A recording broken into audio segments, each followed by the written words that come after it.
My channel Shashi with confident.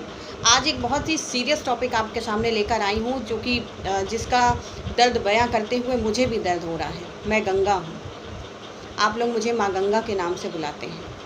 कुछ लोग मुझे बहुत श्रद्धा से, कुछ लोग क्या पूरा भारत, हिंदू धर्म के अनुसार पूरा भारत मुझे श्रद्धा से, पवित्रता के नाम से पुकारता है। सदियों से मेरी पूजा चली आ रही है। चाहे ऋग्वेद ले लीजिए, जहाँ तक ऋग्वेद का सवाल है, ये सबसे प्राचीन वेद है। इसमें भी माँ गंगा की पवित्रता का वर्णन है कि गंगा माँ कब से चली आ रही हैं। माँ गंगा का आंचल मंदाकिनी, अलकनंदा, हिमालय से होकर गंगा सागर तक फैला हुआ है।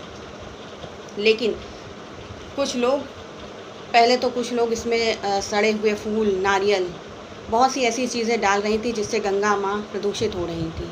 आज जब उनके दामन में उन्होंने लाशों का ढेर लगा दिया, तो शायद आज गंगा माँ फिर से एक बार यही कह रही होंगी कि हे भगवान शिव, आज आप अपनी जटाओं में वापस से मुझे समेट लीजिए। कि वाकई ये बहुत ही, क्या कहूँ कि बहुत ही ऐसी स्थिति कर दी है गंगा माँ की कि आज उनका दर्द शायद हम तक बयां हो रहा होगा। कुछ लोगों ने तो ये सोचा होगा, आज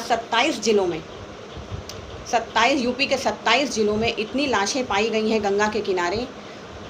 लोगों ने तो यही सोचा होगा ना कि गंगा में लाशें प्रवाहित कर देने से या तो वो धाराओं के साथ बह जाएंगी, या तो फिर वे अपना भार से गंगा के अंदर समा जाएंगी। लेकिन नहीं, गंगा माँ ने अपना दर्द खुद बयां किया और उन लाशों को गंगा के किनारे लाकर खड़ा कर दिया।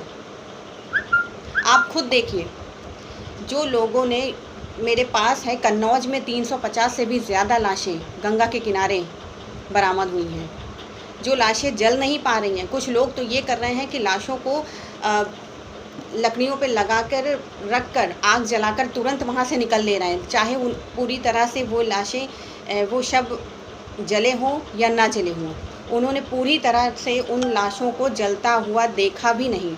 जबकि आप सोचिए, हिंदू धर्म के अनुसार अगर मरने के बाद इंसान को अग्नि नहीं मिलती है तो कहते हैं उसकी आत्मा भटकती है, उसको पूर्ण शांति नहीं मिलती है, पूर्ण मुक्ति नहीं मिलती है इस जीवन से।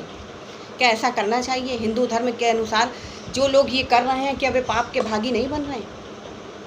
गंगा माँ का दर्द वे नहीं समझ रहे हैं, लेकिन गंगा माँ ने जब अपना दर्द समझा तो उन्होंने खुद ही उन लाशों को गंगा के किनारे लाकर खड़ा रख दिया।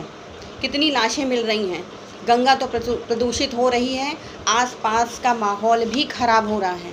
इससे कितना इन्फेक्शन फैलेगा, आप खुद सोचिए।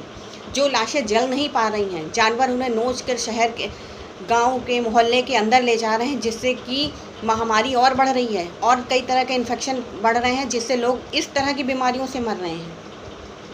ये करना चाहिए। उन्नाव के रेत में 900 से भी ज़्यादा, उन्नाव के रेत में आप समझिए 900 से भी ज़्यादा शव दफन हुए हैं।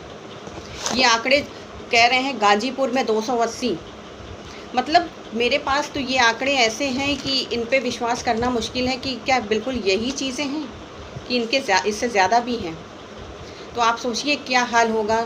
क्या हम लोग कभी सोचेंगे कि अमावस होती है या पूर्णिमा होती है, माघी होती है, बहुत से ऐसे त्यौहार होते हैं जिसमें हम लोग गंगा जी जाकर नहाते हैं। कहते हैं गंगा नहाने से बड़ा पुण्य कोई भी नहीं होता है। हम लोग दान करते हैं और गंगा नहाने जाते हैं, लेकिन क्या इन सब चीज़ों को देखकर हम गंगा नहा पाएंगे या अपनी गंगा को प्रदूषित होते हुए बचा पाएंगे? मतलब अभी तक तो था कि लोग फूल और नारियल और सड़े हुए फूल और बहुत सारी चीज़ें डाल देते थे, वो तब तक ठीक था। स्वच्छ गंगा अभियान चल ही रहा था। इसमें सरकार की गलती नहीं है, इसमें हम और आप की गलती है। हम और आप जो कर रहे हैं वो बहुत गलत कर रहे हैं। कहते हैं हिंदू धर्म में, आपको बार बार बता रहे हैं कि हिंदू धर्म में जब तक शव को अग्नि नहीं दी जाती है तब तक उन्हें मुक्ति नहीं मिलती है।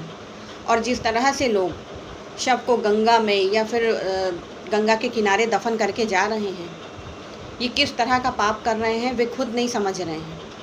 इंसानों से ज़्यादा कहते हैं उन आत्माओं को शांति नहीं मिलती है, उनकी आत्मा भटकती रहती है, जिन्हें इस तरह मुक्ति नहीं मिलती है। तो क्या इंसानों से ज़्यादा भूत हो जाएंगे? आप खुद सोचिए। बहुत सारी चीज़ें गलत हो रही हैं इस महामारी के चक्कर में, वो आप भी जानते हैं, हम भी जानते हैं। मुझे पता है कि शमशान घाट में बहुत जो चीज़ें 500-600 में हो जाती थी उनकी उसके लिए 5-6 हज़ार देने पड़ रहे हैं, 5-6 हज़ार से ज़्यादा ही देने पड़ रहे हैं। हर चीज़ों का दाम बढ़ा हुआ है, लेकिन फिर भी इस तरह के क्या कार्य करना सही होगा? ये गलत है, पूर्णतया गलत है। कृपया करके अपने आस-पास देखिए, अवेयर रहिए कि इस तरह का कार्य कोई ना कर सके और गंगा को मैला होने से बचाइए। ये ऐसा प्रदूषण है कि इससे एक बार महामारी और फैलेगी, और जब महामारी के अंदर महामारी फैल रही है तो सोचिए लोगों का जीवन कितने खतरे में है। आज गंगा माँ का दर्द शायद हम सभी समझ रहे होंगे, जिन लोगों ने जाना है, समझा है, आज उनके दर्द को शायद वो समझ भी नहीं पा रहे हों। बहुत मुश्किल है ये घड़ी। हम एक के बाद एक गलतियाँ करते जा रहे हैं। आज भी जब हम देख रहे हैं सड़कों पर लोग मास्क नहीं लगा रहे हैं, जबकि लोग सरकार चीख के कह रही है, बताया जा रहा है कि मास्क लगाइए, सैनिटाइज़र यूज़ कर रहे हैं। फिर भी आज हम देख रहे हैं कि सड़क पर लोग इस तरह की लापरवाही कर रहे हैं कि उनकी गलती की सज़ा बहुत सारे लोग भुगत रहे हैं। सो प्लीज़ गाइज़, गंगा माँ को मैला होने से बचाइए। यूपी में बहुत सारी लाशें बरामद हुई हैं जो गंगा के किनारे हुई हैं। इसमें सरकार का दोष नहीं है, इसमें हम लोगों का दोष है। हम लोग जो शव को अग्नि देनी चाहिए और नहीं दे रहे हैं, गंगा के किनारे छोड़कर चले आ रहे हैं या बहा दे रहे हैं। इससे महामारी और फैलेगी और आप अपने पूर्वजों को जो अशांति दे रहे हैं, वो शायद आपका खुद का पर्सनल व्यक्ति का जो जीवन होता है उसमें शायद परेशानियां उत्पन्न कर दें। इस तरह लाशों के साथ खिलवाड़ मत करिए। गंगा माँ को एक बार फिर से स्वच्छ करने की ज़रूरत है, तो इस तरह के कार्य मत करिए कि गंगा माँ का दर्द पूरी दुनिया देख रही है, हम सब तक पहुँच रहा है, आम इंसानों तक पहुँच रहा है। और जब अगर वो दर्द देने पे आएंगी तो वो क्या करेंगी सोचिए। उनके प्रकोप से बचिए और इस तरह का कोई आगे कोई कार्य ना करें। आसपास जो भी प्रशासन है वो गंगा के किनारे वो अवेयर हो और देखें कि इस तरह की गतिविधियां ना हो। Thank you so much for watching me.